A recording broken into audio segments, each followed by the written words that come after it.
Well, this is late, and that could not be helped. But at long last, the demons against the new Stigma rides off. The Holy War starts now, as well as it's revealed that the Goddess clan has basically brainwashed every single soldier, apparently except Hauser, Gilfander and Grimoire, Hendrickson and Dreyfus. Wonder why.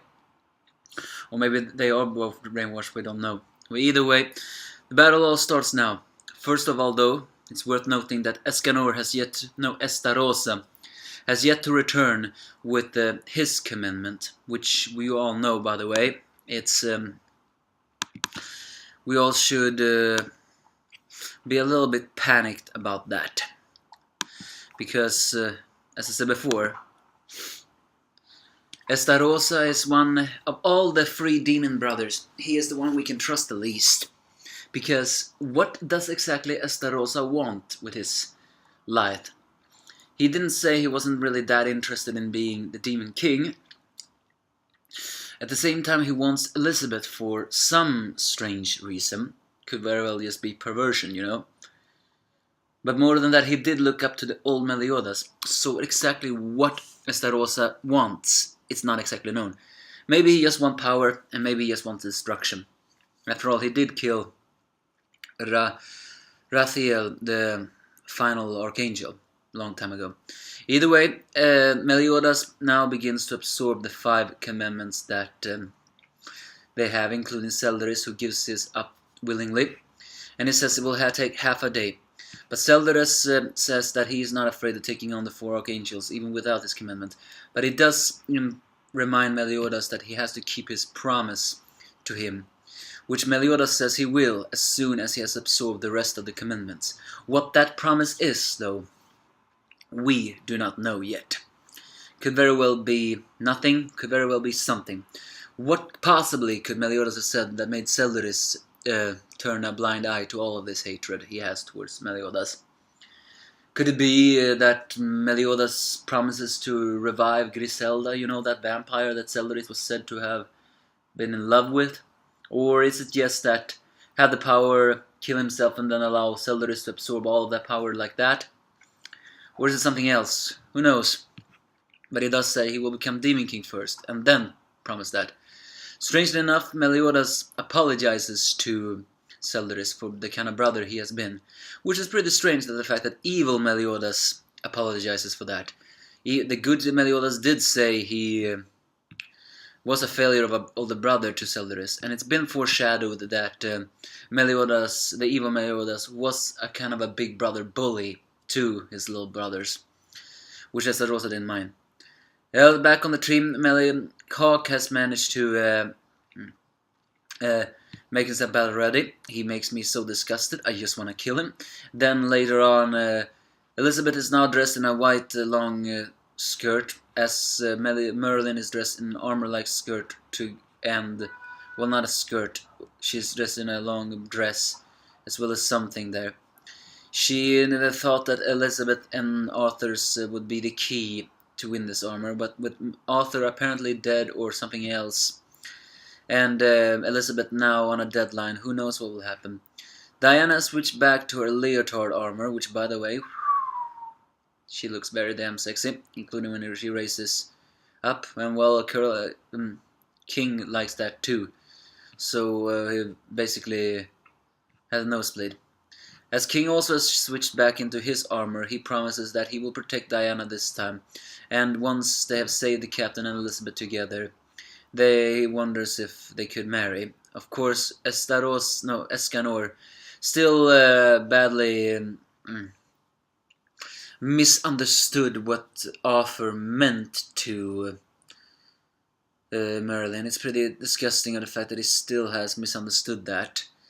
Yes, did not appreciate. He's also in a pretty badass new scene. While Gother has also revived. Of course, he's dressed very, well, over the top feminine, including shorts and short top. But he seems to be back in his old self. However, Escanor is beginning to bleed from his mouth.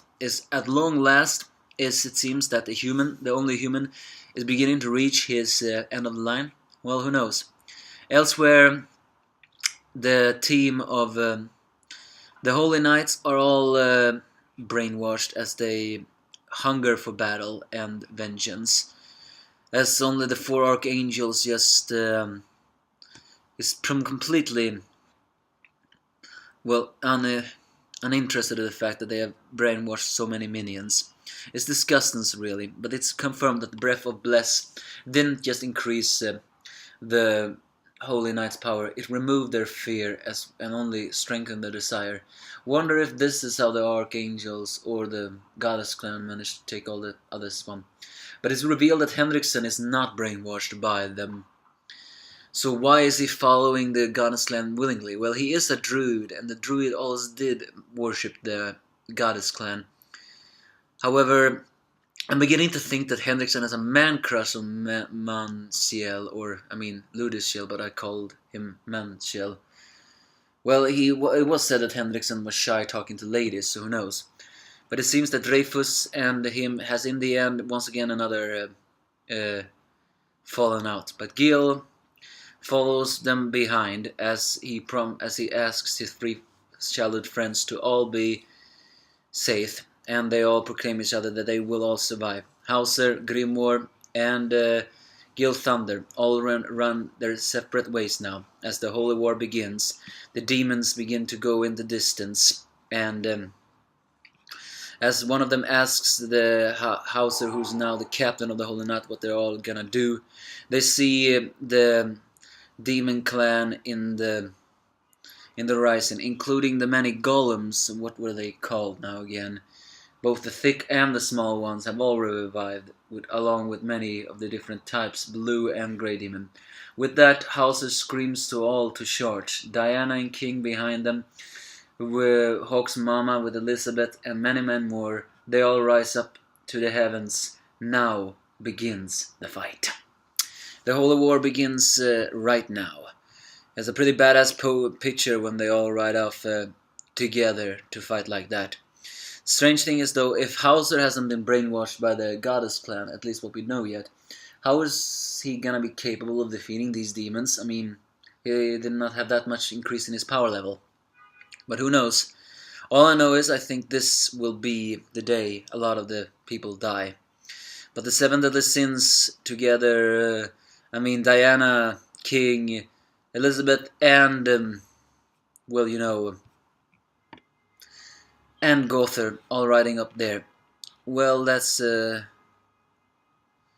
seems they will be the ones who will really destroy all of these, because after all their power level are insane. Should definitely be on top of many of these demons here. But yeah, the true fight starts now.